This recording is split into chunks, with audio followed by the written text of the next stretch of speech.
Hi, my name is Ryan Mader, and I am currently studying a Bachelor of Commerce majoring in marketing and a Bachelor of Arts psychology. Today I'm going to discuss my philosophy on the ethics within marketing, corporate social responsibility, and sustainability, as well as how this is going to apply to my future career in marketing. I feel that considering ethics within marketing is crucial, since at its core, marketing is designed to influence consumers.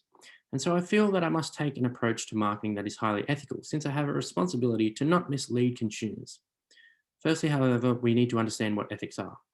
Ethics can be referred to as the moral principles that an individual uses to govern or regulate their own behavior and to influence the way they conduct particular activities. Ethics in marketing can be tricky at times because while there are consumer laws, there are still some techniques that companies can use that are legal but still considered unethical.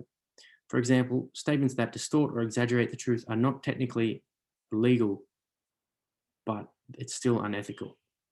Marketers can engage in what is known as puffery, which the law permits. Puffery is promotional statements and claims that express subjective rather than objective views, which no reasonable person would take literally. A famous example of this is when Red Bull claims it gives you wings. It is important to recognize that within the marketing world, the difference between puffery and fraud can be somewhat small.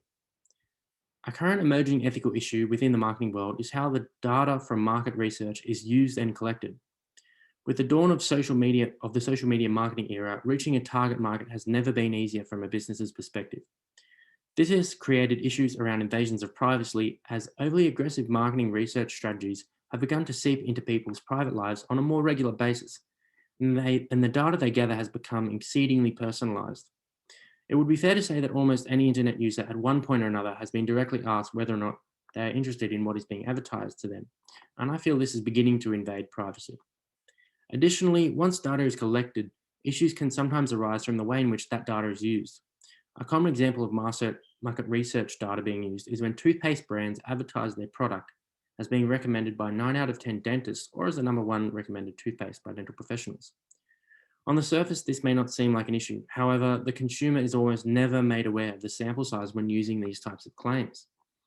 There is a big difference between having 9 out of 10 people recommend something when the sample size is 10 people to if you get the same result from a sample size of 10,000. One must also understand and consider the three moral theories that guide people's ethics. These include consequentialism, deontology, and virtue ethics. Consequentialism ethics suggests that an action can be considered good or bad based on its outcome. The theory of consequentialism also incorporates a utilitarianism approach which focuses on what action produced the greatest good for the greatest number of people. For example, a utilitarian view could argue that sweatshops could be justified solely on the basis they're providing more jobs and income for people living under the poverty line and therefore offer the greatest good for the greatest number of people. On the other hand, from a consequentialism perspective, the consequences of numerous health problems suffered by the employees due to the conditions, as well as the pollution, cannot justify the action given the clear lack of corporate social responsibility and sustainability. Deontology refers to when the morality of an action should be based on whether the action itself is right or wrong under under a given set of rules, rather than based on the consequences of the action.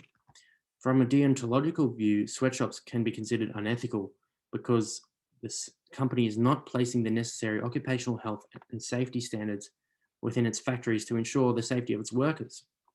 And lastly, virtue ethics is more character-based approach. It's a more character-based approach to ethics and morality, whereby if one acts in a certain way, such as with honesty or compassion, they are thereby considered ethical because they're showing these positive virtues. In an ideal world for a marketer to be considered an ethical person, they should incorporate virtue ethics in combination with deontology and consequentialism, since each theory has its own limitations and strengths. I personally have always tried to hold myself to a relatively high ethical and moral standard throughout my life. Therefore, in my future career in marketing, I want to be part of a company that holds itself to a high ethical and moral standard because I simply would not feel comfortable working for a company that is unethical because in doing so, I would be against my own ethical principles, which I hold quite dear to me.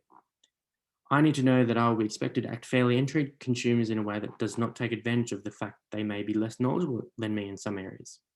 And if necessary, I would even consider confronting my colleagues if they were acting in a way that I perceive to be unethical. Thanks for watching.